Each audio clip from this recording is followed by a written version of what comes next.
ವೀಕ್ಷಕರೇ, ದೇಹದಲ್ಲಿರುವ ಕೊಲೆಸ್ಟ್ರಾಲ್ನ ಕಮ್ಮಿ ಮಾಡಿಕೊಂಡು ನಮ್ಮ ಹೃದಯದ ಆರೋಗ್ಯನ ಕಾಪಾಡ್ಕೊಳ್ಳೋದಕ್ಕೆ ಯಾವ ರೀತಿಯಾಗಿ ಬೆಳ್ಳುಳ್ಳಿಯಿಂದ ಕಷಾಯ ಮಾಡ್ಕೊಬಹುದು ಅನ್ನೋದನ್ನ ತೋರಿಸ್ಕೊಡ್ತೀನಿ. ನೀವು ನೋಡ್ತಾ ಇದ್ದೀರಾ ವಿಜಯ್ ಕರ್ನಾಟಕ. ನಾನು ನಿಮ್ಮ ಸಾರಿಕಾ. ಬನ್ನಿ ಇದನ್ನ ಹೇಗ್ ಮಾಡೋದು ಅಂತ ನೋಡೋಣ. ವೀಕ್ಷಕರೇ, ನಮ್ ಡ್ರಿಂಕಿಂಗ್ ಮಾಡಕ್ ಬೇಕಾಗಿರೋದು ಬೆಳ್ಳುಳ್ಳಿ, ನಿಂಬೆಹಣ್ಣು ಮತ್ತೆ ಮೆಣಸು ಜೊತೆಗೆ ನೀರು. ಮೊದಲು ಬೆಳ್ಳುಳ್ಳಿದು ಸಿಪ್ಪೆ ತೆಕ್ಕೊಂಡ್ಬಿಡೋಣ. ಇವಾಗ ಈ ಸಿಪ್ಪೆ ತೆಗ್ದಿರೋ ಬೆಳ್ಳುಳ್ಳಿನ ನಾವು ಮ್ಯಾಶ್ ಮಾಡ್ಕೊಬೇಕು.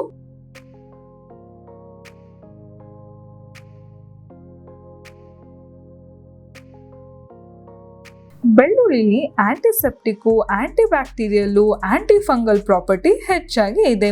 ಹಾಗಾಗಿ ನಮ್ಮ ದೇಹದ ಒಳಗಡೆ ಯಾವುದೇ ವೈರಸ್ ಬಾರದೇ ಇರೋ ಹಾಗೆ ಕಾಪಾಡಲು ಸಹಾಯ ಮಾಡುತ್ತೆ.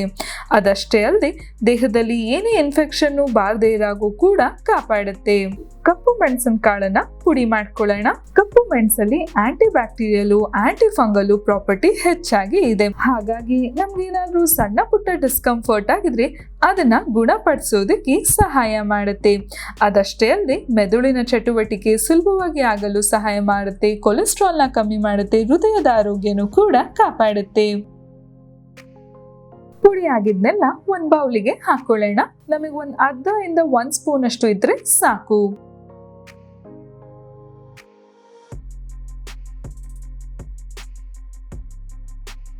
ನೆಕ್ಸ್ಟ್ ಒಂದ್ ಪ್ಯಾನಿಗೆ 1 ಲೋಟದಷ್ಟು ನೀರನ್ನ ಹಾಕೊಳ್ಳೋಣ. ನಾವು ಬೆಳ್ಳುಳ್ಳಿ ಮ್ಯಾಶ್ ಮಾಡ್ಕೊಂಡಿರೋದು 1 ಸ್ಪೂನ್ ಅಷ್ಟು ಆಗಿದೆ. ಮತ್ತೆ ಮೆಣಸಿನ ಪುಡಿನೂ ಕೂಡ ಅರ್ಧ ಸ್ಪೂನ್ ಅಷ್ಟು ಆಗಿದೆ. ಇವೆರಡನ್ನ ನಾವು ನೀರೊಳಗೆ ಹಾಕಿ ಚೆನ್ನಾಗಿ ಬಿಸಿ ಆಗಕ್ಕೆ ಬಿಡಬೇಕು.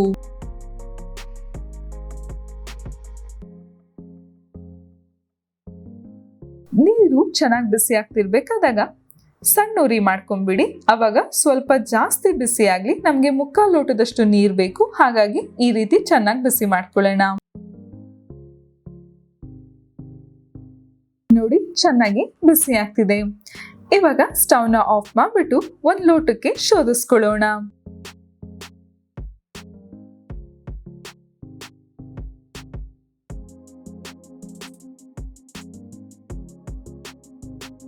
ನೆಕ್ಸ್ಟ್ ನಿಂಬೆ ಹಣ್ಣನ್ನ ಕಟ್ ಮಾಡ್ಬಿಟ್ಟು ಅರ್ಧ ಕಡಿಯಷ್ಟು ರಸನ ತಗೊಳ್ಳೋಣ. ಈ ನಿಂಬೆ ಹಣ್ಣನ್ನ ನಾವು 2-3 ಸ್ಪೂನ್ ಅಷ್ಟು ಈ ನೀರೊಳಗೆ ಹಾಕೊಳ್ಳೋಣ. ನಿಂಬೆ ಹಣ್ಣು ಬಳಸೋದ್ರಿಂದ ರಕ್ತದೊತ್ತಡನ ಕಮ್ಮಿ ಮಾಡುತ್ತೆ. ಅದಷ್ಟೇ ಅಲ್ಲದೆ ಉಸಿರಾಟ ಸುಲಭವಾಗಿ ಆಗಲು ಸಹಾಯ ಮಾಡುತ್ತೆ. ರೋಗ ನಿರೋಧಕ ಶಕ್ತಿಯನ್ನು ಹೆಚ್ಚಿಸುತ್ತೆ. ತೂಕ ಕಮ್ಮಿ ಮಾಡಲು ಸಹಾಯ ಮಾಡುತ್ತೆ. ಈ ಎಲ್ಲ ಇಂಗ್ರೀಡಿಯೆಂಟು ಚೆನ್ನಾಗಿ ಮಿಕ್ಸ್ ಆದ್ಮೇಲೆ ನಮ್ ಡ್ರಿಂಕು ರೆಡಿ ಆಯ್ತು.